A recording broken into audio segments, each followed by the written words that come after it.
Friends, the आयुर्वेदिक मित्र YouTube चॅनलमध्ये आपलं स्वागत आहे. तर आता आपण नाही का संहिता अध्ययन एकचं पूर्ण जे एवढे पण संहिता अध्ययनमध्ये म्हणजे अष्टांग हृदय आणि चरक संहिता हे जेवढे पण इम्पॉर्टंट टॉपिक येतं आता आता अष्टांग हृदय आणि चरक संहितामध्ये नाही का काही टॉपिक नाही का सिमिलर येतं. तर जे टॉपिक मी इथं अष्टांग हृदयामध्ये कव्हर करल ते मी चरक संहितेमध्ये घेतलेलं नाही, तर ते तुम्ही समजून घेऊ शकता. ठीक आहे. आता जे इम्पॉर्टंट टॉपिक येतं ते ऑलरेडी मी डिटेलमध्ये शिकवलेलं येतं. आता फक्त आपण एक क्विकमध्ये रिव्हिजन करणार आहोत. नोट्स तुमच्याकडे ऑलरेडी अवेलेबल येतात. तुम्हाला एखादा टॉपिक समजला नाही तर तुम्ही नाही का डिटेलमध्ये त्याचं लेक्चर बघू शकता. कारण आता हे फक्त फास्टमध्ये क्विकमध्ये तुम्हाला रिवाईज कसं करायचं त्या हिशोबाने मी घेते, तर तुम्ही नाही का समजून घेऊ शकता की सर्व फास्टमध्ये राहील. याच्यात मी आरामात काही शिकवणार नाही, सर्व फास्टमध्ये राहील, फक्त रिव्हिजनच्या हिशोबानं. ठीक आहे, की ज्यानुसार तुम्हाला रिव्हिजनसाठी हेल्प झाली पाहिजेत आणि तुम्ही पेपराच्या आणल्या दिवशी जरी याला रीड केलं तरी तुम्हाला सर्व गोष्टी रिवाईज झाल्या पाहिजेत. ठीक आहे. स्वतः रिवाईज केल्यापेक्षा बुकनं रीडिंग वाचल्यापेक्षा लेक्चर तुम्ही ऑटोमॅटिक करू शकता आणि ते शब्द कानावर तुमच्या पडला एकदा दोनदा तुम्ही रिवाईज जरी केलं तरी तुमचं सर्व गोष्टी कवर होऊन जातील. तर ते पहिला येते आयुष्कामी अध्याय. आयुष्कामी अध्यायामध्ये पहिल्यांदा येते आयुर्वेदाचा उपदेश. आयुर्वेदाचा उपदेशामध्ये हे इम्पॉर्टंट हे सूत्र आहे, ते श्लोक आहे, तुम्ही पाठ करू शकता. ठीक आहे. आणि इम्पॉर्टंट श्लोकचे सर्व मी दिलेले ते इम्पॉर्टंट श्लोक कोणते कोणते करायचे, तर श्लोकबद्दल मला विचारू नका काय करायचं काय नाही, ते तुम्हाला जे लिहिलेलं आहे ते तुम्ही बघू शकता. ठीक आहे. त्याच्याबद्दल ऑलरेडी मी एक्सप्लेन केलेलं आहे. ठीक आहे. पहिल्यांदा येते आयुर्वेद उपदेश. म्हणजे आयुर्वेद उपदेशमध्ये काय ते की आयु म्हणजे जीवन, दीर्घ आयुष्य प्राप्त होण्यासाठी प्रत्येक उपदेशाचे पालन करणे आवश्यक असते व त्या उपदेशांचा परमाधार राखावा. मनुष्याला दीर्घायू प्राप्त झाल्यावरच धर्म, अर्थ, काम, मोक्ष 4 पुरुषार्थाची प्राप्ती होते, नाहीतर जीवन व्यर्थ आहे. तर हे काय आयुर्वेदाचा उपदेश तुम्ही फक्त समजून घ्यायचा. आयुर्वेदाचा उपदेश काय किंवा आपल्याला 4 जर का धर्म, अर्थ, काम आणि मोक्ष हे 4 पुरुषार्थ जे प्राप्ती करायचे असेल तर दीर्घायुष्य व्हायला लागेल आणि दीर्घायुष्य व्हायचं असेल तर आपल्याला आयुर्वेदाच्या उपदेशाचा परमाधार करावा लागेल. एवढा सिम्पल टॉपिक आहे. नंतर ते आयुर्वेद अवतरण इम्पॉर्टंट टॉपिक आहे, ते तुम्ही बघून घ्या की कसं ब्रह्माजीने ते हे केलं, त्याचे स्मरण केले. नंतर दक्ष प्रजापतीला दिले, नंतर अश्विकुमाराला दिले, नंतर इंद्राला सहस्राक्ष म्हणतात. पुनर्वसू आत्रेयन आणि अत्रिपुत्राला दिले इंद्राने. नंतर पुनर्वसू आत्रेयने अग्निवेशादी त्याच्या षडशिष्याला दिले आणि नंतर त्याच्यानंतर जसे काळानुसार त्याचे वेगवेगळे ग्रंथ होत गेले.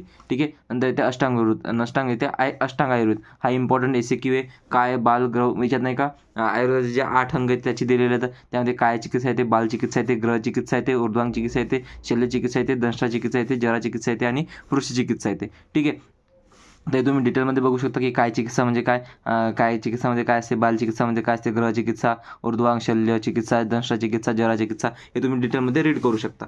ठीक आहे. हे तुम्ही वाचायला पाहिजेत, तुम्ही सर्वांनी रीड करायला पाहिजेत. म्हणजे ते त्रिदोष आणि त्याचे स्थान म्हणजे वायू, पित्तम, कफ, चिती, त्रयोदोषा समासत विकृतम देहम ग्रंथी ते वर्तनीचे. म्हणजे काय वात, पित्त व कफ हे प्रामुख्याने 3 दोष आहेत.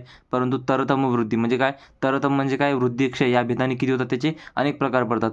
तरी पण मुख्य दोष किती 3च मानले जातात, याचा अर्थ आहे. म्हणजे त्याचे स्थान काय, जर का दोष विकृत झाले ते शरीराला विकृत करून रोग उत्पन्न करतात आणि दोष प्राकृत असले तर शरीराला सुरळीतपणे चालतात. ठीक आहे.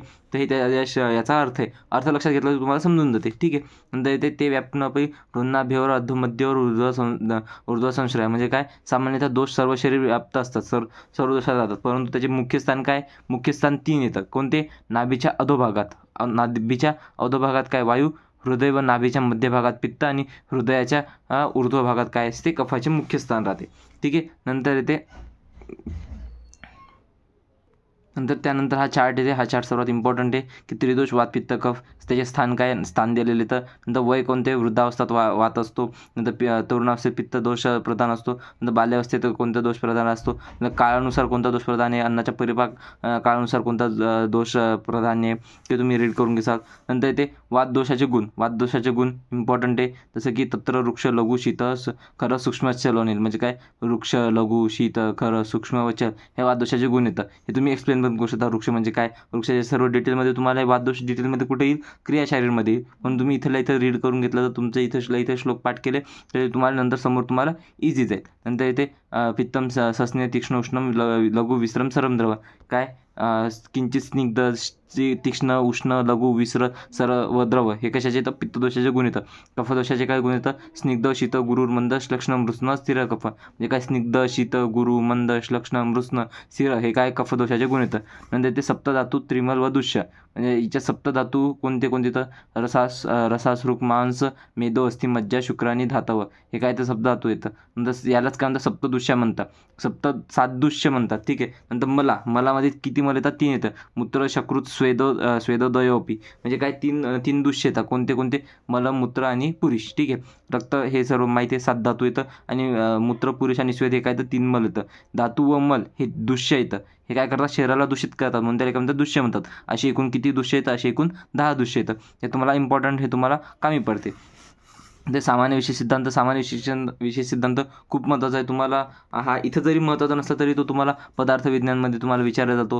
आणि पदार्थ विज्ञानमध्ये विचारला जातो किंवा याच्यावर नाही का आपल्याला ACQ पण विचारतात. सामान्य किंवा विशेषवर आपल्याला ACQ पण येऊ शकतो. ठीक आहे. तर त्याच्यात आपण रीड करू शकतो. हृदय समान आहे सर्वेषां विपरीते विपर्य. सिंपल श्लोक आहे, तुम्ही पाठ करू शकता. वातादी दोष, रसादी धातू, मूत्रादी मल या सर्वांची वृद्धी समान गुणांच्या पदार्थापासून होते व त्यांचा क्षय विपरीत गुणांच्या पदार्थापासून होतो. हे 3 पदार्थ द्रव्य, गुण व कर्म असे 3 प्रकारचे असतात. उदाहरणार्थ द्रव्याचं उदाहरण काय? द्रव्य सामान्याचं उदाहरण काय? रक्ताने रक्त आणि मांसाने मांस वाढते. गुण उदाहरण काय? खजूर, कुष्मांड इत्यादींच्या स्निग्ध गुरु या इत्यादी गुणाने काय वाढतो? कफ वाढतो. कफाचा गुण काय? स्निग्ध गुरु. आणि कुष्मांड आणि खजूरमध्ये पण गुण सामान्य आहेत, पण गुणाने गुणाची वृद्धी होते.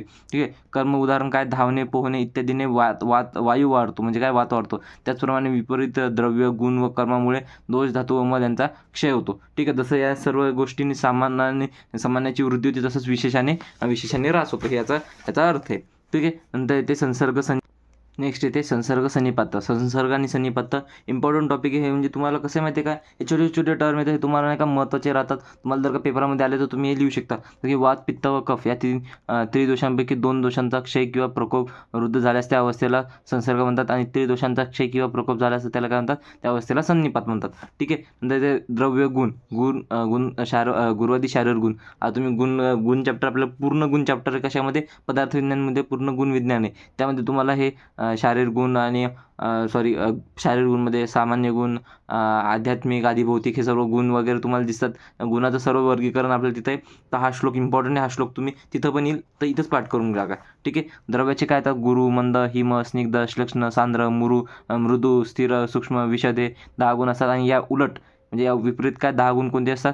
क्रमशः सिक्वेन्स ना, जसं की गुरुचं लघु, तीक्ष्ण, उष्ण, वृक्ष, खर, द्रव्य, कठीण, चल, स्थूल व पिश्चित हे मिळून किती गुण होतात? 20 होतात. हे गुणाचं आपलं डिटेलमध्ये एक्सप्लेनेशन तुम्हाला तिथं आढळ.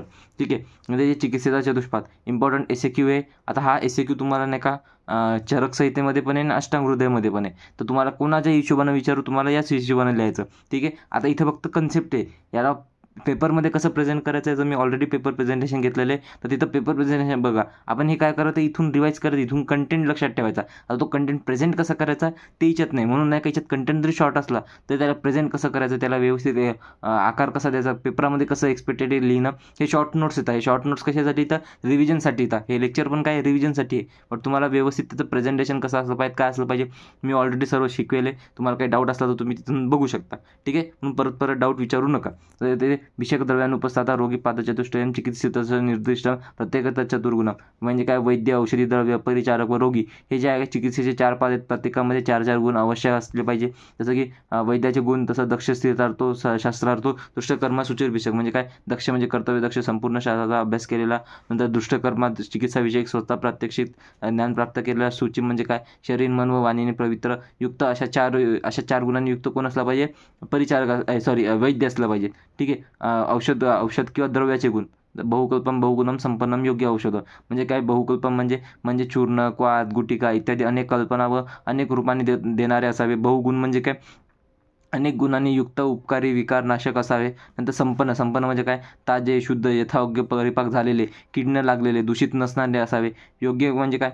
रोगाचा नाश करणाऱ्या स्थितीला अनुसरून असावे. अशा 4 गुणांनी युक्त काय असले पाहिजे? औषध असले पाहिजेत. नंतर ते परिचारकचे 4 गुण अनुरक्त, शुचिर, दक्ष, बुद्धिमान, परिचारक म्हणजे काय? परिचारकात अनुरक्त म्हणजे काय? केवळ म्हणजे प्रेमळ, स्वतःच्या व्यक्तीप्रमाणे कार्य व आत्मीयता दाखवणारा. नंतर शुची म्हणजे काय? शरीर व मनाने शुद्ध पवित्र असावा. दक्ष म्हणजे काय? कर्तव्य तत्पर व दक्ष असावा. बुद्धिमान अशा 4 गुणांनी युक्त कोण असावा? परिचारक असावा. म्हणजे रोग्याचे पण गुण सांगत येतात, जसं की आढेय रोगी भिषक वश्यो ज्ञापक सत्ववान अपी, म्हणजे काय रोगी हा आढ्य म्हणजे काय धनवान असावा, कंजूस नसावा, औषधी विकत घेण्यासाठी त्याच्याकडे धन असावे. तर भिषक वश्य म्हणजे काय वैद्याचे ऐकणारा व आदेशाचे पालन करणारा असावा. ज्ञापक म्हणजे काय व्याधीचे इतिवृत्त व्यवस्थित सांगणारा असावा. सत्ववान म्हणजे काय धैर्यवान, सहनशीलता या 4 गुणांनी युक्त काय असावा, रोगी असावा. आता हा चार्ट आहे, हा चार्ट जरी तुम्ही लक्षात ठेवला तरी तुम्हाला 4ही गुण लक्षात ठेवतात. आणि हे तुम्ही चार्ट नाही का, तुम्हाला टाईम भेटला तर तुम्ही हा चार्ट टाकणं अपेक्षित आहे. टाकला न टाकणं हे तुमचं ऑप्शन आहे, पण तुम्ही हा टाकला तर तुम्हाला अजून बेटर मार्क भेटतील. ठीक आहे. नंतर येते रोगी परीक्षा दर्शन, स्पर्शन व प्रश्न हे याद्वारा रोगाची परीक्षा होते. आता हा नाही का सिंपल गोष्ट, हे आपण मॉडर्नमध्ये पण करतो, फक्त लक्षात ठेवायचं. दर्शन काय मधुमेह, कास, श्वास, छर्दी इत्यादी रोगाच्या मलमूत्र, कफ व वमनद्रव्य इत्यादींचा वर्ण, आकार, प्रमाण इत्यादीचे ज्ञान दर्शन परीक्षेद्वारे होते. ठीक आहे. ते स्पर्शनमध्ये काय ते ज्वर, गुल्म, अर्बुद, विद्रदी इत्यादी रोगात काय होते, उष्णता, काठिण्य, घनत्व, द्रवत्व, स्पर्शसत्व इत्यादीचे ज्ञान करून आपण काय करू शकतो, स्पर्शन परीक्षा करू शकतो. नंतर येते प्रश्न म्हणजे काय भूक, तहान, उल्हास म्हणजे काय मळमळ, वेदना, अरुची, रोग कालावधी, रोगाचा इतिहास, जन्मजात रोग इत्यादी वगैरे माहिती रोगास विचारून आपण काय करू शकतो, हे काय ते हिस्ट्री टेकिंग राहते इन शॉर्टमध्ये. ठीक आहे. नंतर इथे रोग परीक्षामध्ये ते निदान, पूर्वरूप, उपशय, संप्राप्ती या 5 साधनांनी रोग परीक्षा करावी लागते. हे तुम्हाला नाही का जेव्हा सेकंड इयरमध्ये असाल तेव्हा हे तो तुम्हाला डिटेलमध्ये येणारच आहे. जर आपल्याला रोग निदान म्हणून आपल्याला पूर्ण चॅप्टर आहे, त्यामध्ये आपल्याला हेच करायचं. निदान म्हणजे काय रोगाचे कारण काय, पूर्वरूप म्हणजे काय रोग उत्पन्न होण्यापूर्वीचे लक्षणं, रूप म्हणजे काय ते रोगाची स्पष्ट लक्षणे, उपशयामध्ये काय ते औषध, अन्न, विहार पासून रोगाची शांती होणे म्हणजेच काय रोगशामक औषध, आहार, विहार, पथ्यकर भाव. संप्राप्तीमध्ये काय ते कुपित झालेले दोष त्या मार्गांनी संचार करीत एखाद्या स्थानी स्थान ग्रहण करून रोगाची उत्पत्ती करतात, म्हणजेच रोग उत्पत्तीची व त्याच्या विकासाची प्रक्रिया होय. ठीक आहे. हा ACQ म्हणून येऊ शकतो तुम्हाला. ठीक आहे. आता हा कंटेंट लक्षात ठेवला, याला एक्सप्लेन कसं करायचं, काय करायचं ते तुम्ही प्रेझेंटेशनमध्ये तुम्ही गोष्टी करू शकता. बट आता हे तर आपल्याला रोग चिकित्साचे दृष्टीपात इम्पॉर्टंट क्वेश्चन आहे. आयुर्वेद अवतरण, अष्टांग आयुर्वेद हे थोडे इम्पॉर्टंट टॉपिक येतं, पण रोगी परीक्षा याच्यावर पण तुम्हाला हे येऊ शकते, क्वेश्चन येऊ शकते. ACQ आला तर तुम्हाला कंटेंट माहीत असलं पाहिजे. थोडं जरी तुम्हाला आयडिया असली तर वेळेवर तुम्ही त्याला एक्सप्लेन करू शकता. एखादा ACQ असा येणारच आहे, एखादा 2 की जे तुम्हाला थोडे ऑड वाटतील, थोडे सिलेबसच्या बाहेरचे वाटतील, तर त्याच्यासाठी नाही का तुम्ही हे रिवाईज केलं, तुमच्या कंटेंट ध्यानात असलं की तुम्ही कोरं सोडून येणार ना, तुम्ही सर्व गोष्टी करसाल. मी पण तुमचे फक्त इम्पॉर्टंट क्वेश्चन घेऊ शकत असतो. रिव्हिजनमध्ये पण मी इम्पॉर्टंट क्वेश्चन जे फिक्स जे यायचे चान्सेस असतात ते घेऊन मी खतम करू शकत असतो. तर मी पूर्ण सिलेबस वापस रिवाईज काय करते की थोडंसं हे होईल, पण 1-1.5 तासात तुम्हाला एका तासात म्हणजे तुमचं सर्व रिव्हिजन होऊन जाईल. ठीक आहे. नंतर व्याधी प्रकार, सुसाध्य कृष्यसाध्यश्च याप्ययशानुक्रम. ठीक आहे. हा सिंपल श्लोक आहे, हे तुम्ही पाठ करू शकता, कारण की व्याधी प्रकारवर आपल्याला फिक्स LAQ येतो म्हणजे येतोच. ठीक आहे. साध्यतेनुसार व्याधीचे 2 प्रकार पडतात. साध्य व असाध्य पुन्हा प्रत्येकाचे 2 प्रकार पडतात. साध्य व्याधीचे सुखसाध्य, कृष्यसाध्य, असाध्य व्याधीचे याप्य आणि अनुक्रमलाच काय म्हणतात पथ्याके, असे 2 प्रकार पडतात. हा चार्ट आहे. ठीक आहे. आता हा चार्ट इथं मी फक्त लिहिलेला आहे, याचं तुम्हाला डिटेल एक्सप्लेनेशन कुठे भेटेल, तेव्हा मी जेव्हा तुम्ही याच्यात शिकशील, कशात शिकसाल तुम्ही, चरक संहितेमध्ये, तर तिथं त्याचं डिटेल एक्सप्लेनेशन दिलेलं आहे. तर चरक संहितेनुसार विचारू का अष्टांग हृदयानुसार विचारू, श्लोक हा टाकायचा आणि एक्सप्लेन त्याच्यानुसार करायचं. ठीक आहे. आणि चार्ट हा पूर्ण, आणि याचं प्रेझेंटेशन मी तुम्हाला लास्ट इयरच्या PYQच्या सोल्युशनमध्ये पेपर प्रेझेंटेशन कसं करायचं त्यामध्ये तुम्हाला मी डिटेलमध्ये दिलेलाच आहे. ठीक आहे. तर तुम्ही तिथून बघू शकता कसं आहे ते, म्हणजे तुम्हाला आयडिया लागते. नंतर इथे आपला दुसरा अध्याय आहे दिनचर्या अध्याय. इम्पॉर्टंट याच्यावर आपल्याला एक LAQ पण येतो, एक ACQ पण येतो. दिनचर्या अध्याय हा टॉपिक नाही का तुम्हाला चरकमध्ये पण आहे आणि याच्यात पण आहे, म्हणून नाही का तुम्ही इथंच लक्षात घेऊन टाका कसं येते काय येते. ठीक आहे. पहिला येते ब्राह्ममुहूर्त उद्दिष्टे स्वस्थ रक्षार्थम आयुष्य, म्हणजे काय स्वस्थ व्यक्तीने स्वास्थ्याच्या रक्षणासाठी रोज पहाटेच्या 4 घटकाआधी म्हणजे सकाळचे 4:30 वाजता झोपेतून उठावे, त्यामुळे दीर्घायुष्य प्राप्त होते व आयुष्याचे रक्षण होते. शौचविधी करावा, शौचविधी प्रातकालीन विधी आहे. मलमूत्राचा वेग उत्पन्न झाल्यावर मलमूत्राचा योग्य ठिकाणी त्याग करावा. मल व मूत्र हे अधारणे वेग असतात आहेत, त्यांचे धारण करू नये. मलमूत्र विसर्जनानंतर मुख, नेत्र इत्यादी मार्जन करावे, म्हणजे आचमन करून स्वच्छ करावे. नंतर ते दंतधावन शौचविधीनंतर अर्क, न्यग्रोध, खदीर या इत्यादीपैकी कोणत्याही वृक्षाचा काष्टाने किंवा कशा कटू तिक्त रसाने युक्त वनस्पतीचे काष्ट घेऊन दंतधावन करावे. दंतधावन हे सकाळी व भोजनानंतर करावे. दंतधावन काष्टांची लांबी 12 अंगुल, जाडी ही कनिष्ठिका अंगुली एवढी असावी. निषेध काय अजीर्ण, श्वास, काश, ज्वर, तृष्णा, हृदरोग, नेत्ररोग, शिरोरोग, कर्णरोग हे रोग ज्यांना आहे त्यांनी दंतधावन कफाचा काष्टाचा उपयोग करू नये. नंतर ते अंजन विधी, दंतधावनानंतर प्रतिदिन नेत्रामध्ये अंजन सौरविरंजनाचा घालावे. नंतर नेत्र तेजोमय असल्यामुळे त्यांना कफज व्याधी होण्याची भीती राहते, म्हणून 7 दिवसातून एकदा रसंजनाचा प्रयोग करावा.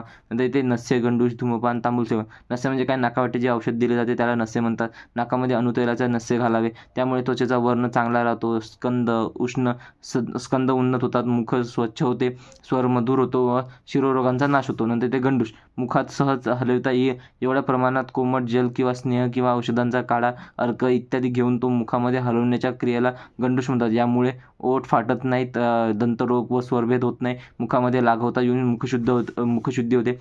धूमपान म्हणजे धूमयंत्राच्या मदतीने औषधीयुक्त धूर मुख किंवा नाकाने ओढण्याच्या क्रियेला काय म्हणतात, धूमपान म्हणतात. धूमपान सेवनाने कास, श्वास, पिनस, स्वरभेद इत्यादी रोगांची उत्पत्ती होत नाही आणि उद्भवल्यास त्याचे शमन होते. ठीक आहे. तांबूल सेवन, पान किंवा विळा खाणे म्हणजे काय होते, तांबूल सेवन आहे. नागवेलीच्या पानातून जायपत्री, लवंग, सुपारी, केशर, इलायची इत्यादी द्रव्याने तयार केलेल्या विळ्याचे सेवन करणे म्हणजे तांबूल सेवन आहे. हृदयाला बल प्राप्त होते व अन्नपचनास आणि कफशमनास मदत होते. ठीक आहे. नंतर नेक्स्ट टॉपिक येते रोज शरीरावर तेलाचा अभ्यंग करावा. अभ्यंगविधी, त्यामुळे वार्धक्य, श्रम, वातवृद्धी यांचा नाश होतो. दृष्टीप्रदान, स्वच्छता, शरीराची पुष्टी होऊन दीर्घायुष्य प्राप्त होते. सुखद निद्रा प्राप्त होते. त्वचेवरील सुरकुत्या नष्ट होऊन त्वचा कोमल होते व शरीर दृढ होते आणि कांती प्राप्त होते. शरीराची मालिश करणे म्हणजे काय, अभ्यंग आहे. अभ्यंग प्रामुख्याने शीर, कान व पाद यांच्या ठिकाणी केला जातो. निषेध काय, जे कफज व्याधीने ग्रस्त असतात, ज्यांनी वमन विरेचन नुकतीच केलेले असते व ज्यांना अजीर्ण झालेले असते, त्यांनी काय करायचे, त्यांनी अभ्यंग करू नये. व्यायामविधी म्हणजे इम्पॉर्टंट एसिक्यू म्हणतात. लाघवम, कर्म सामर्थ्यम, दीप्तो अग्निमेर्दस्स, क्षय, विभक्त घनगात्रत्वम, व्यायामादुपजायते. जे काय व्यायामामुळे शरीराला लाघवता उत्पन्न होते, कोणतेही काम करण्याचे सामर्थ्य उत्पन्न होते, जठराग्नी प्रदीप्त होऊन म्हणून स्वाभाविकच भूक लागते, मेदक्षय होतो व शरीर रेखीव, विभक्त, पिळदार व कणखर सुदृढ होते. निषेध, ज्यांना अजीर्ण किंवा वातपित्तच बेकार झालेले आहेत त्यांनी व वृद्धांनी तसेच बालकांनी व्यायाम करू नये. मात्रा काय असते व्यायामाची मात्रा, बलवान व स्निग्ध आहार घेणाऱ्या पुरुषांनी शीतकालात म्हणजे काय, हेमंत व शिशिर ऋतूत आणि वसंत ऋतूत म्हणजे काय, वसंत ऋतूत अर्धशक्ती प्रमाणात व्यायाम करावा. तर इतर ऋतूत म्हणजेच काय, ग्रीष्म, वर्षा, शरद ऋतूत अगदी अल्प प्रमाणात व्यायाम करावा. व्यायामानंतर संपूर्ण शरीराचे हळुवारपणे मर्दन करावे. मर्दनाने शरीराला कष्ट किंवा त्रास होणार नाही याची काळजी घ्यायची. म्हणजे अतिव्यायामाचे दुष्परिणाम, ऋतू नियमानुसार व्यायाम न केल्यामुळे व अतिव्यायामाने तृष्णा, क्षयरोग व प्रथमक श्वास, रक्तपित्त, श्रम, क्लम म्हणजे काय, थकवा, कास, ज्वर व छर्दी हे विकार उत्पन्न होतात. आपल्या शारीरिक शक्तीपेक्षा अधिक व्यायाम केल्याने, रात्री जागरण, अधिक पायी चालल्याने, मारे, चक्रमण, अर्ध्व, स्त्रीसेवन, अत्याधिक मैथून, अत्याधिक हास्य, संभाषण म्हणजे अत्याधिक भाषण, अतिसाहसी कार्य म्हणजे ज्याप्रमाणे बलवान हत्तीची सिंह बलपूर्वक शिकार करतो व त्याला साहसपूर्वक ओळख नेतो, त्यामुळे सिंह स्वतःचाच नाश ओढून घेतो. म्हणूनच मनुष्याने आपल्या शारीरिक शक्तीपेक्षा जास्त व्यायाम करू नये, हे त्यासाठी एक्झाम्पल म्हणून समजून सांगितलेलं आहे. ठीक आहे. थोडं फास्ट वाटत असेल तुम्हाला तर तुम्ही स्पीड स्लो करू शकता, बट या स्पीडमध्ये याच फास्ट याच्यातच हे सर्व घेणार मी, कारण की टॉपिक खूप सारे आहेत. जर का हळूहळू शिकवत बसलो परत इथं, मग फायदा काय याचा रिव्हिजनचा. ठीक आहे. उद्वर्तन विधी, अंगाला सुगंधित औषधांचे चूर्ण, उठणे, लावणे ही उद्वर्तन विधी होय. उद्वर्तन हे कफाचे हरण करते. मेदधातूचे विलयन करून त्वचेचा रंग उजाळणारा आहे. यालाच काय म्हणतात, त्वकप्रसाधक. तसेच शरीरातील अंगप्रत्यंगामध्ये स्थिरता म्हणजे मजबूती उत्पन्न करणारा आहे. स्नानविधीमध्ये काय ते, दीपनम, वृष, आयुष्यम, स्थानम, ऊर्जा, बलप्रदम, कंडुमल, श्रम, स्वेद, तंद्र, तुर्ड, दाह, पापमजित. स्नान हे अग्निवर्धक म्हणजे वृक्ष, वाजिकर, आयुर्वर्धक, ऊर्जा व बल उत्पन्न करणारे आहे. कंडू म्हणजे काय, खास शरीरावरचा मळ, श्रम म्हणजे थकवा, स्वेद म्हणजे घाम, तंद्रा, तृष्णा, दाह व पाप नाशक आहे. स्नान जलप्रयोग, शरीराच्या अधभागावर म्हणजे काय, मानेपासून खाली कोमट किंवा कोष्ण जलाने धारा स्वरूपात केल्याने काय होते, बलप्राप्ती होते. हे काय स्नान विधीचं सांगते आपल्याला. म्हणजे शिरोभागावर म्हणजे काय, डोक्यावर कोष्ण जलाने स्नान केल्यामुळे केश, नेत्र इत्यादी बल कमी होते. डोक्यावरून शीतल जलाने स्नान करणे हे श्रेष्ठ सांगितले आहे. तसे ते काय बलदायक आहे. स्नान निषेध, अर्धित, नेत्ररोग, मुखरोग, कर्णरोग, अतिसार, आदमान, पिनस, अजीर्ण इत्यादी व्याधीने ग्रस्त रुग्णांनी स्नान करू नये. तसेच भोजनानंतर लगेच स्नान करू नये. हे काय तर हे त्याचे स्नानविधीचे निषेध सांगितले जातात. नंतर ते दशविध पाप कर, हे असे SQ येतं ज्याच्यावर नाही का कोणीच ध्यान देत नाही. पण जर का बाय चान्स तुम्हाला दशवित पाप करून विचारलं, हे पण इम्पॉर्टंट SQ आहे. हा जर का विचारला तर तुम्ही कसं सॉल्व्ह करसाल, म्हणून तुम्हाला थोडी आयडिया असली पाहिजे की जे सर्व वाचायचं सर्वच तुम्ही असं नाही इम्पॉर्टंट क्वेश्चनवर ध्यान द्या. इम्पॉर्टंट क्वेश्चन मी पण सांगितलेले आहेत, प्रत्येक गोष्टी सांगितलेले आहेत तुम्ही. पण हे रिवाईज करा म्हणजे तुम्हाला यानं फायदा होते. ठीक आहे, इम्पॉर्टंट क्वेश्चन तर करायचेच, बट डेली इम्पॉर्टंट क्वेश्चनवर जास्त भर देतात. ते लिहून पाठ करायचे, म्हणजे ते आले तर आपल्याला हे होणार नाही, मार्क जास्त भेटतील. पण जर का एखादा ऑड क्वेश्चन आला तर तुम्ही त्याच्या पुढं असं नसलं पाहिजे की तुम्हाला काहीच आयडिया नाही, ठीक आहे, किंवा लर्नच केलं नाही किंवा लक्षातच दिलं नाही. तर माझं काम बनते की तुम्हाला सर्व गोष्टीपासून सावध करायचं. नंतर हे तुम्ही श्लोक पाठ करू शकता, काही गरजेचं नाही इतका. ठीक आहे, दशविध पापकर्माचा समावेश कायिक, वाचिक व मानसिक प्रकारात होतो. कायिक पापकर्म म्हणजे काय, ते हिंसा असते. अन्यथा काम म्हणजे काय, व्यभिचार. वाचिक पापकर्म म्हणजे काय, ते पैशून्य म्हणजे चहाडी चुगल्या करणे. परुष म्हणजे अप्रिय कटुवचन. अनृत म्हणजे काय, असत्य भाषण. संभी नालाप म्हणजे काय, असंबंध वार्तालाप. म्हणजे ते मानसिक पापकर्म म्हणजे व्यापार, दुसऱ्याचा नाश करण्याची वृत्ती किंवा उपद्रवी. नंतर अभिष्या म्हणजे काय, त्या मात्सर्य किंवा ईर्षा. दृग्विपर्य म्हणजे काय, शास्त्राविरुद्ध व नास्तिक विचार करणे. हे काय तर मानसिक पापकर्म येतं. नंतर ते आहार सेवनविधी हे पण इम्पॉर्टंट टॉपिक आहे. हे तुम्हाला विचारू शकतात SQ म्हणून. ठीक आहे, हे इम्पॉर्टंट टॉपिक आहे, ते कुठं ना कुठं तुम्हाला कामीच पडणार आहेत. आणि थोडी माहिती असली तुम्हाला की म्हणून तुम्ही कुठं पण ॲड करू शकता. ठीक आहे, अगोदर घेतलेल्या आहाराचे चांगले पचन झाल्यानंतर पथ्यकारक व योग्य मात्रेतच आहाराचे सेवन करावे. मल व मूत्र इत्यादी वेगांचे उदिरण करू नये, म्हणजेच वेग उत्पन्न झाल्याशिवाय मलमूत्राचा त्याग करू नये. तसेच मल व मूत्र इत्यादीचा वेग उत्पन्न झाल्यावर त्यांना थांबविण्याचा त्यासुद्धा प्रयत्न करू नये. एखादा रोग उत्पन्न झाल्यास आणि तो साध्य असल्यास त्याची प्राधान्याने प्रथम चिकित्सा करावी. दुसरे कोणतेही अन्य काम करू नये. म्हणजे सद्वृत्त धर्माचरण. सर्व प्राणीमातांच्या जगातील सर्व उद्योग कर्मकांड सुखासाठी सुरू आहेत आणि सुख धर्माचे नियमांचे पालन केल्याशिवाय प्राप्त होत नाही. म्हणून सर्वांनी नेहमी धर्मानुसार आचरण करावे, हे सांगितलेले सद्वृत्त धर्माचरण. नंतर नेक्स्ट टॉपिक येते ऋतुचर्या. तर ऋतुचर्याचा हा चार्ट दिलेला आहे मी. हे कसं एक्सप्लेन करायचं ते तुम्ही पाहू शकता. ठीक आहे, आणि तुम्हाला हे सर्व चार्ट तुम्ही रीड करून घ्या. नंतर मी सांगितलेलं कसं कसं येतं, आणि नंतर तुम्हाला कोणत्या पण ऋतूमध्ये काय पॉईंट्स लिहायचे हे सर्व मी एक्सप्लेन केलेले कसं लिहायचं म्हणून, ते तुम्ही बघू शकता.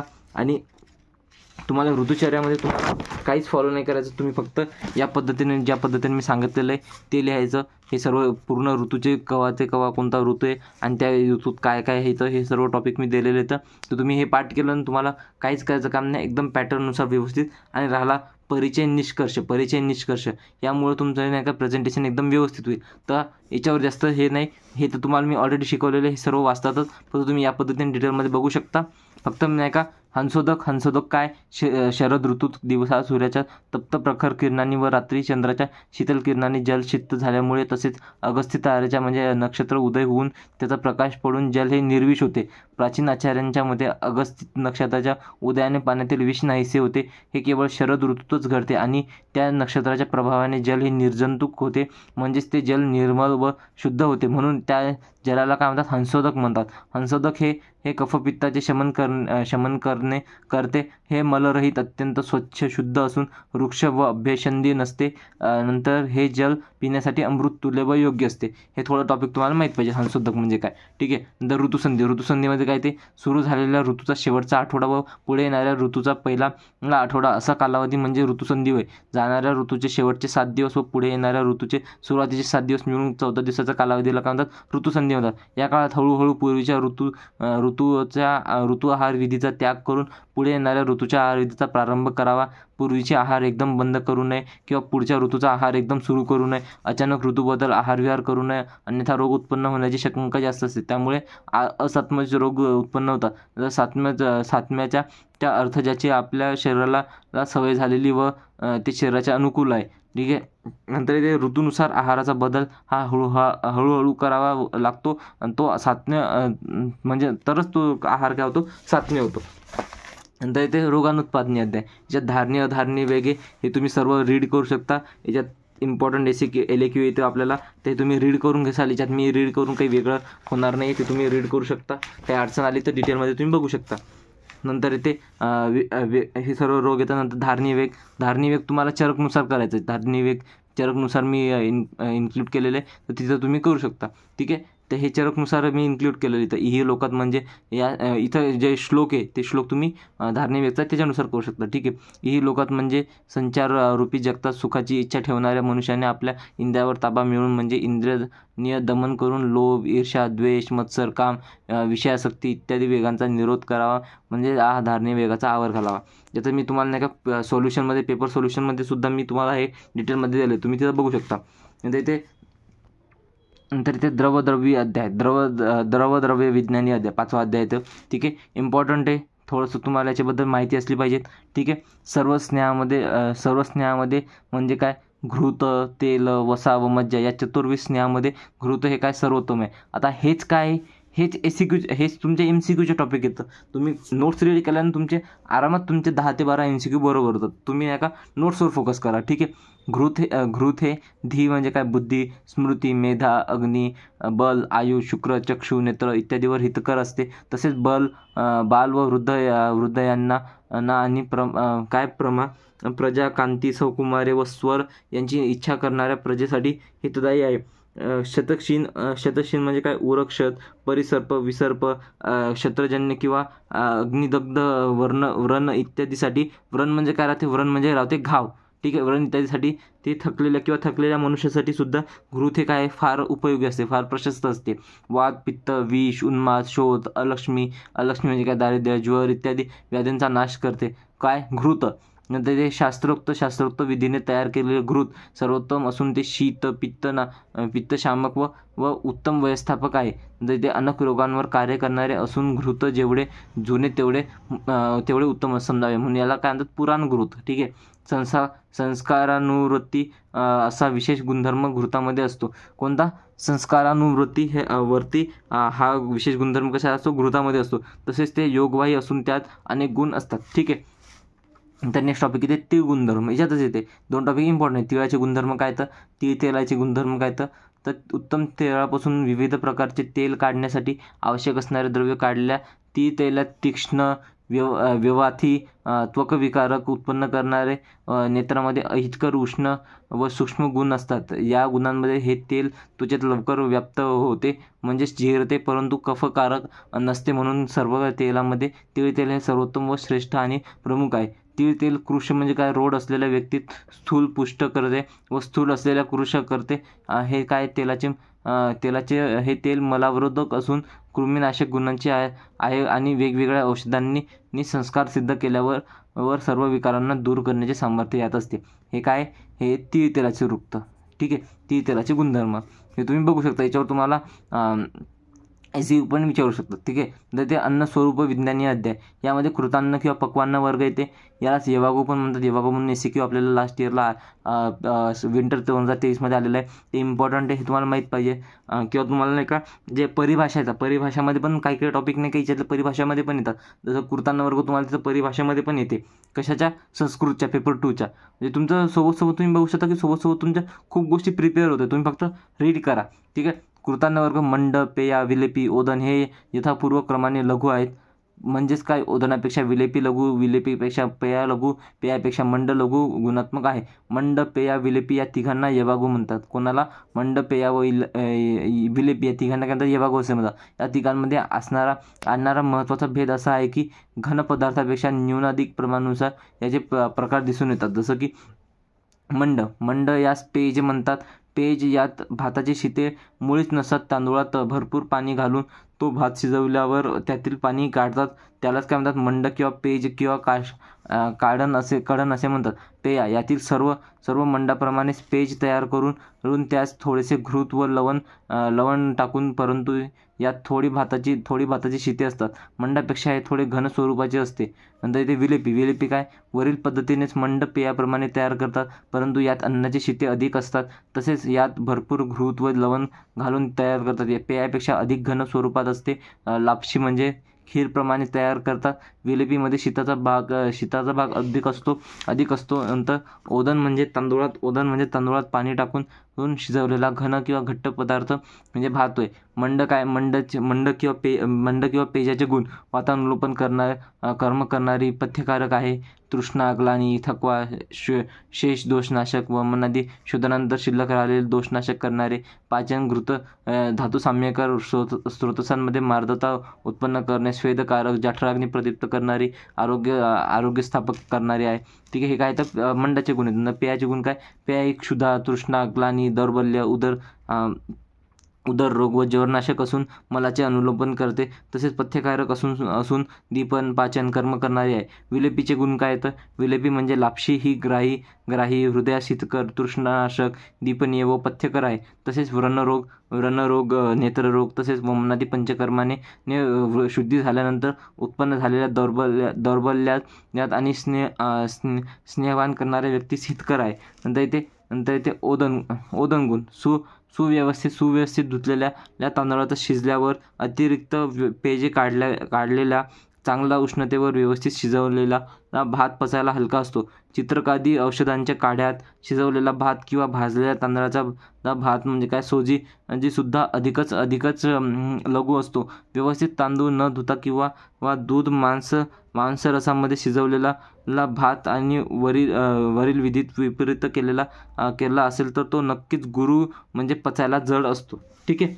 म्हणजे याच्यात जर का तुम्ही काही प्रॉब्लेम आलं की मांस रसामध्ये शिजवला किंवा भात वरील विधीत काय म्हणतात याला थोडंसं गुरुगुणात्मक असू शकतो. ठीक आहे. हे पचायला जड असू शकतो. नंतर ते अन्नरक्षा अध्याय 7वा अध्याय. याच्यात राहते सविष व्यंजन किंवा सविष आहाराची परीक्षा. ठीक आहे. की आहारामध्ये जर का विष असेल त्याची परीक्षा तुम्ही कसं करता. आता तरी चान्सेस नाही, पण ज्या आधीच्या काळात होतं त्या काळात ते खूप गरजेचं व्हायचं. ठीक आहे. आणि राजा महाराजांना विषाचं होतं. आधीच्या काळात पण अन्नामध्ये विष द्यायचं खूप हे झालं तर ते चेकिंग व्हायची त्याची. तसंच बघतो आपण. ठीक आहे. कसं विषाचा प्रयोग झालेले आहार, विष द्रव्य, भाजी, फळं, फुलं, पाने इत्यादी लवकर शुष्क होतात. ते ज्या पाण्यात शिजवलेले जातात त्याचा रंग त्याचा श्याम काळा वर्ण होतो. त्यामध्ये दिसणारे प्रतिबिंब छाया मोठे लहान अशा विकृत स्वरूपाचे असते. त्यामध्ये अशा प्रकारचा विषारी आहार हा फेसा, उभ्या रेषा, सीमंत म्हणजे भोवरेयुक्त, तंतुयुक्त व त्यात बुडबुडे उत्पन्न होतात व त्याला भेगा पडतात. ठीक आहे. राग म्हणजे काय? लोणचे. खांडव म्हणजे मोरंबे. नंतर भाज्या व मांस इत्यादीचा द्रवांश व घनांश वेगवेगळा होतो आणि त्यांची चव बदलते. ते विरस होतात. हिरवी म्हणजे काय? कच्ची फळे लवकर पिकतात. पिकलेली फळे लवकर सडतात. ओल्या व ताज्या भाज्या लवकर कोमेजून जातात व सुकतात आणि वाळलेल्या भाज्यांचा द्रव्यांचा वर्ण बदलते. वस्त्रावर जर का मळकट डाग पडतात किंवा वस्त्राचे डागे तंतू तुटून पडतात किंवा विस्कटतात. मृण्मय पात्र म्हणजेच काय? मातीपासून तयार केलेले पात्र. वस्तूचे चमक व तेज वाढते. नंतर ते विरुद्ध आहार. व्याख्या काय? विरुद्ध आहाराची जे आहारी द्रव्य म्हणजे काय? अन्न किंवा पदार्थ शरीरातील दोषांना उत्क्लेशित करतात परंतु दोषांना बाहेर काढून टाकत नाहीत. त्यांना काय म्हणतात? विरुद्ध आहार असे म्हणतात. विरुद्ध आहाराचे परिणाम सुद्धा विषाप्रमाणेच घातक असतात. हा सद्य प्राणहर किंवा गर विषाप्रमाणे कालांतराने विषाची विकार सदृश लक्षणे उत्पन्न करून आपल्याला मारक ठरतो. उडीद, मध, दूध, अंकुरित धान्य, मुळा व गूळ इत्यादी द्रव्यासोबत अनुप प्राण्यांचे मांस सेवन करू नये. कोणत्या अनुप प्राण्यांचे मांस सेवन करू नये. आम्ल रसात्मक सर्व फळे दुधासोबत सेवन करणे विरुद्ध गुणात्मक आहे. नंतर येते हरितक म्हणजे कोथिंबीर, लसूण, पलांडू हे म्हणजे हिरवा कांदा. तसेच शाकवर्गातील सर्व भाज्या, मुळा इत्यादी हरितक म्हणतात. यापैकी कोणताही पदार्थ सेवन केल्यावर दुधाचे सेवन करू नये. मध, घृत, वसा, तेल व जल या 5 द्रव्यांपैकी कोणत्याही दोघांचा, तिघांचा किंवा चौघांचा या सर्वांचा समान मात्रेत एकत्रित सेवन करणे हे परस्पर विरुद्ध आहे आणि ते सेवन करू नये. नंतर ते चिकित्सामध्ये काय? ते उत्क्लेशित झालेला दोषांना बाहेर काढणे म्हणजे शोधन होय. जर शरीरातच स्वस्थानात दोष असताना विरुद्ध गुणात्मक आहार, विहार व औषधाची योजना न करणे म्हणजे क्षमन होय. नंतर ते त्यापैकी शोधन शमन तुम्हाला इथे सांगितलेले. उत्क्लेशित झालेल्या दोषांना बाहेर काढणे म्हणजे काय? ते शोधन होय. आता शरीरात स्वस्थानात दोष असताना विरुद्ध गुणात्मक आहार, विहार व औषधाची योजना करणे म्हणजे काय? शमन चिकित्सा होय. ठीक आहे. नंतर त्यापेक्षा विरुद्ध आहार सेवनापूर्वीच त्याचा विरुद्ध गुणात्मक द्रव्यांचा शरीरावर अभिसंस्कार केल्याने व्याधीचे उपद्रव जाणवत नाहीत, म्हणजेच विरुद्ध आहाराचे विकार व लक्षणे प्रकटच होत नाहीत. ठीक आहे. नंतर इथे त्रयस्तंभ पण इम्पॉर्टंट आहे. हे आपल्याला SQ म्हणून विचारू शकतात. याच्यामध्ये काय त्रयस्तंभामध्ये आहार, निद्रा आणि ब्रह्मचर्य येते. हे कोण आहे? अब्रह्मचर्य कोण मानलेलं आहे? फक्त अष्टांग हृदय म्हणजे वाग्भटांनी मानलेलं आहे. तर बाकी सर्वांनी काय मानलेलं आहे? ब्रह्मचर्य मानलेलं आहे. ते सर्व गोष्टी तुम्हाला इथं लिहिलेल्या आहेत, ते तुम्ही रीड करून घेसाल. ठीक आहे. आता मी नाही का आत्तापर्यंत मी डिटेलमध्ये वाचलं, थोडं रीड केलं, पण आता मी सर्व गोष्टी फास्ट फॉर्ममध्ये घेणार आहोत. ठीक आहे. आता इथे मात्राशेती अध्यायामध्ये अलसकची लक्षणे वगैरे तुम्ही रीड करून घेसाल. नंतर इथे अजीर्ण प्रकार तुम्ही रीड करून घेसाल. नंतर इथे द्रव्यादी विज्ञानी अध्याय, त्यामध्ये 5 द्रव्य येतं: पार्थिव द्रव्य, आप्य द्रव्य, आग्नेय किंवा तेजस द्रव्य, नंतर वायवीय द्रव्य, नंतर आकाशीय किंवा नाभस द्रव्य, नंतर विपाक आणि प्रभाव इम्पॉर्टंट टॉपिक आहे. हे तुम्ही रीड करून घेसाल. काय म्हणतात याला, विपाकला काय म्हणतात, काय नाही. ठीक आहे. नंतर प्रभावामध्ये काय येतं ते तुम्ही बघून घेसाल.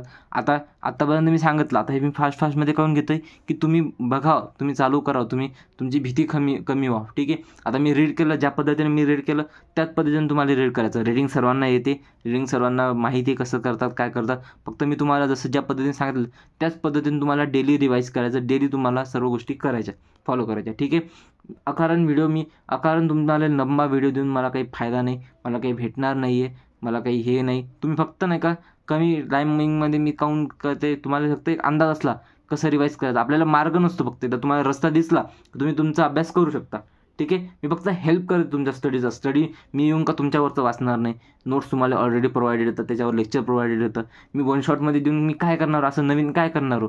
पण कशी तुमची इच्छा राहते की बा नाही रिव्हिजन असावं, म्हणून सर्व गोष्टी मी करतो. मला हे काही इच्छा, मला रिव्हिजन, माझं म्हणणं आहे की बा शिकवलं ना मी, तुम्ही ते रीड करा ना. पण तेवढं तुमच्याकडे टाईम नाही.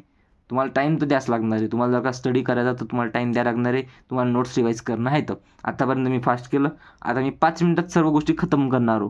ठीक आहे. म्हणून तुम्ही बी रेडी राहा. तुम्हाला मी काहीच समजून सांगणार नाही, सर्व इम्पॉर्टंट टॉपिक मी समजून सांगितलेलं. तर तुम्हाला जर का याच्या समोरचे जर का काही डाऊट आला तर तुम्ही डिटेलमध्ये लेक्चर बघू शकता. ठीक आहे. आता बाकीच्या गोष्टी आपण हे करणार नाही, फास्टमध्ये आपण आता बाकी सर्व गोष्टी बघणार आहोत.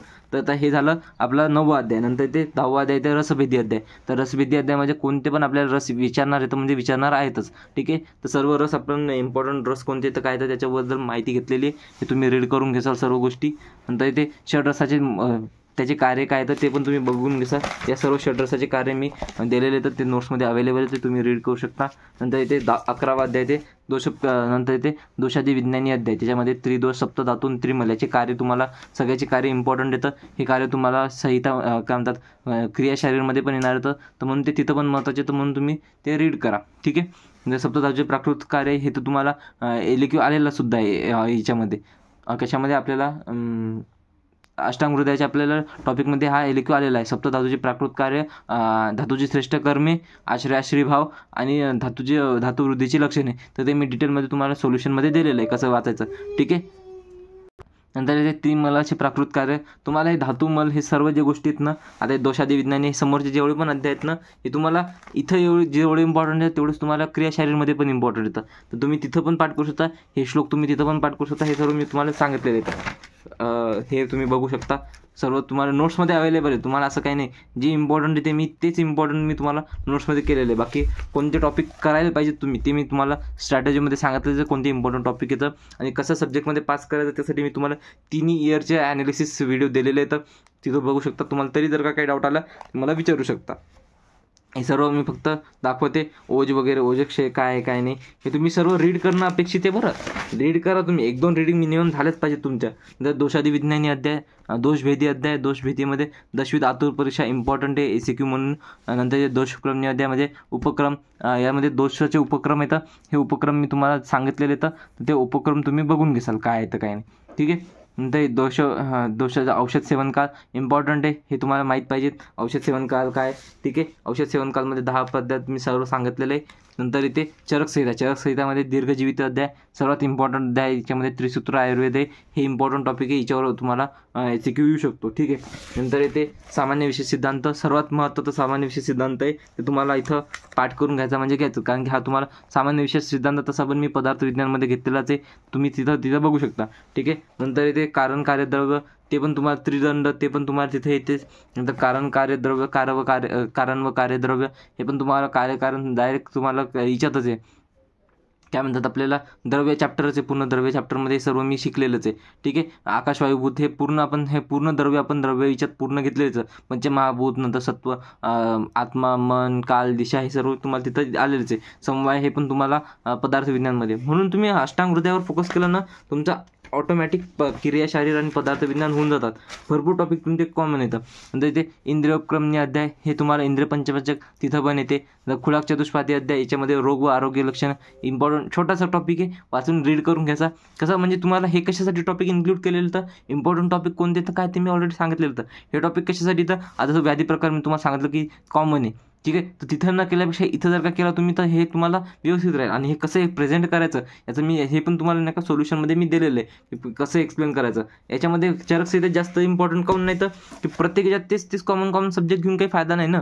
ठीक आहे. नंतर ते त्रिश्रेष्णी असत्या, त्याच्यात अष्टत्रिक, याच्यात नाही का त्रिविध बल वगैरे तुम्हाला विचारू शकतात, ते कसं एक्सप्लेन करायचं मी सांगितलं. त्रिविध बल सर्व मी एक्सप्लेन केलेलं आहे. त्रिविध रोग काय आहे ते तुम्ही रीड करून घ्याल. हे MCQच्या दृष्टीनं पण महत्त्वाचं आहे. ठीक आहे. तर माझ्या हिशोबानं तुम्ही हे सर्व गोष्टी तुम्ही रीड करायला पाहिजे. आता तुमचं डेलीचं काम बनते. डेलीचं काम काय बनते, तुम्हाला होमवर्क देतो. आता इथून 5 दिवस तुमचे जे पण 5-10 दिवस, हप्ताभर जे पण आपले दिवस राहिलेले आहेत, ठीक आहे, तर तुम्ही डेली नाही का अर्धा ते पाऊण तास तुम्ही डेली, किंवा 1 तास पकडा जर का होत असेल ज्याच्याकडून स्टडी, पण मिनिमम अर्धा तास तरी तुम्ही पूर्ण टॉपिक रिवाईज करायला, नोट्स रिवाईज करायला पाहिजेत. संहिता अध्यायांच्या जे टॉपिक तुम्हाला समजला नाही त्याचे लेक्चर बघू शकता. आधी पूर्ण लेक्चर एक दिवस द्या पूर्ण संहिता अध्ययनला, आणि पूर्ण जेव्हा तुम्ही आधीपासून फॉलो करत असाल या गोष्टीला, तर वेल अँड गुड. तुम्ही लेक्चर आधी ऑलरेडी बघितले नसतील तर आता बघून घ्या. प्लेलिस्ट सर्व अवेलेबल आहे. संहिता अध्ययन एक सिलेबस सिरीज म्हणून मी प्लेलिस्ट तयार केलेली आहे. त्यामध्ये सर्व तुम्हाला सिक्वेन्स वाईज सापडतील. सिक्वेन्स वाईज तुम्ही सर्व टॉपिक वाचून घ्या डिटेलमध्ये. एका दिवसात तुम्ही पूर्ण लेक्चर बघून घेतले, त्याच्या बाद तुम्ही यायचं नोट्स डाउनलोड केल्या, नोट्सची प्रिंटआउट काढून घ्या. तुमच्याकडे जेव्हा पण नोट्सचा ॲक्सेस भेटला तर पूर्ण नोट्सची प्रिंटआउट काढून घ्यायची. केव्हा भेटो, पेपराच्या आदल्या दिवशी जरी तुमच्याकडे भेटले तरी पेपराच्या PDF काढून घ्या, PDFचे प्रिंटआउट काढून घ्या, आणि त्याला 2 ते 3 वेळा रीड करा, रिवाईज करा. जिथं डाऊट आला तिथं तुम्ही लेक्चर बघा. ठीक आहे. कधी पण येऊ तुमच्या हाती. तर हे सर्व फॉलो करा. आपण नेक्स्ट लेक्चरमध्ये भेटू. आता हे सर्व तुम्ही संहिता अध्ययनमध्ये, आता मी तर काही बाकी ठेवलं नाही, तुम्हाला सर्व गोष्टी प्रोव्हाइड केल्या. तुम्हाला लेक्चर प्रोव्हाइड केलं, पूर्ण सिलेबस प्रोव्हाइड केला. त्याच्यानंतर मी त्याचं रिव्हिजन पण घेतलं. त्याच्याबाद तुम्ही म्हणलं पेपर सोल्युशन, तर लास्ट इयरचं पेपर सोल्युशन पण घेतलं. आता एवढं सर्व करून जर का तुम्ही संहिता अध्ययनमध्ये फेल झाले, तर ते तुमची प्युअर तुमची जिम्मेदारी. मी माझ्याकडून सगळं दिलेलं. आता संहिता अध्ययनमध्ये फक्त राहते MCQचा टॉपिक, तेच मी एक लेक्चर घेतलं तर संहिता अध्ययनवर घेईल. बाकी तर माझी काही इच्छा नाही संहिता अध्ययनवर लेक्चर घ्यायची. बाकी आता तुम्हाला जर का काही डाऊट असेल तर तुम्ही पर्सनली मला विचारू शकता. काही सजेशन असतील तर मला तुम्ही कमेंटमध्ये करू शकता. टेलिग्राम ग्रुप जॉईन करून घ्या. त्याच्यामध्ये सर्व नोट्स वगैरेचं मी अपडेट करत राहतो. आता जे काही नोट्स नाही का, मी काही टॉपिक नवीन नोट्स बनवल्या, तर मी लेक्चर घेऊन नंतर ते नोट्स अपडेट केल्यापेक्षा जे टेलिग्राम ग्रुपवर राहतात त्याच्यावर त्यांना लगेच भेटून जातात. त्या नोट्स अपडेटेड राहतात सर्व गोष्टी. ठीक आहे. नोटिफिकेशन तुम्ही बघू शकता काय असतं काय नाही. तर इच्छा असली तर जॉईन करून घ्या. त्याच्यावर तुम्हाला डाऊट विचारू शकता, मला पर्सनली कॉन्टॅक्ट करू शकता काही प्रॉब्लेम आले तर. ठीक आहे. नेक्स्ट लेक्चरमध्ये भेटू. अभ्यास करा. दिवस कमी राहिले तर स्टडी करा व्यवस्थित. पास होतात. जास्त काही काळजी करू नका.